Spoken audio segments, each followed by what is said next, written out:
Once upon a time, in a forest that shimmered like emeralds under the noonday sun, there lived a colorful cast of whimsical characters.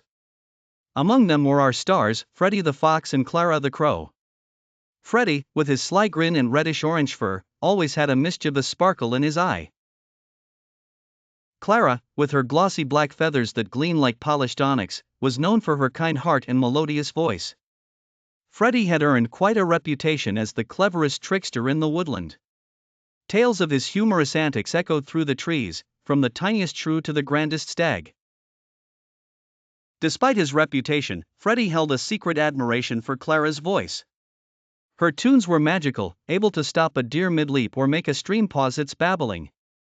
Freddy, being the curious fox he was, decided he must capture Clara's wondrous voice in a special way. In the heart of the forest stood an ancient, twisted oak, whose branches reached so high that they tickled passing clouds. It was known as the Tree of Whispers because it was said to hold echoes of the forest's oldest tales in its bark. Freddy thought, if only I could convince Clara to sing there. But being the trickster he was, he didn't go about this the straightforward way. One day, Freddy trotted up to Clara, who was perched on a high branch, practicing a bubbly tune.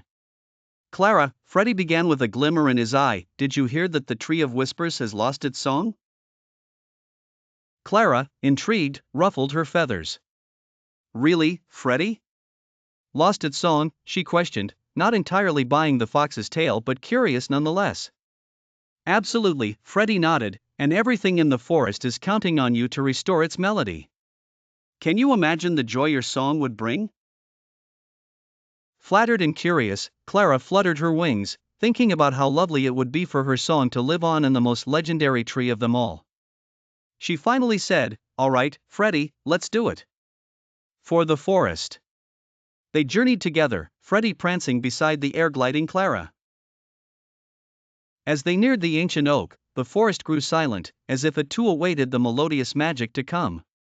Clara alighted on a branch so ancient it crackled slightly beneath her claws. Freddy watched expectantly, but Clara wasn't quite ready to sing. "I must prepare, Freddy," Clara chirped. "Let's have a little fun first." She proposed a game, a riddle contest where if Freddy solved them, she'd sing. "I love a challenge," Freddy smirked, his eyes twinkling with delight. And so they began. Clara offered riddles that twisted Freddy's mind like the roots of the giant oak. "What has keys but can't open locks?" she asked, coaxing a playful frown from Freddy. "A piano," he burst out, wagging his bushy tail. They laughed and riddled, the sun creeping towards the horizon, painting the sky in hues of orange and pink that matched Freddy's fur.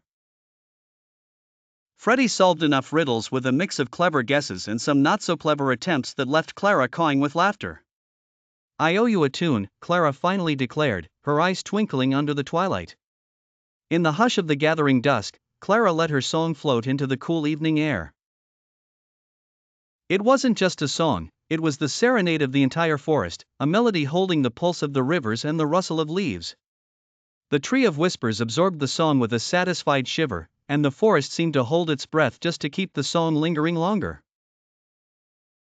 Freddy listened, enchanted, realizing his little trick had brought more beauty than he anticipated. "Thank you, Clara," Freddy said, genuinely moved. "You are the heart of the forest." And so, in the following days, visitors to the ancient oak would hear Clara's song, feeling warmth and joy. Freddy, no longer content being just the trickster, started weaving Clara's melodies into his stories, making them richer, mixing his wit with her harmony, turning the forest into a place not just of stories, but of song-filled dreamland.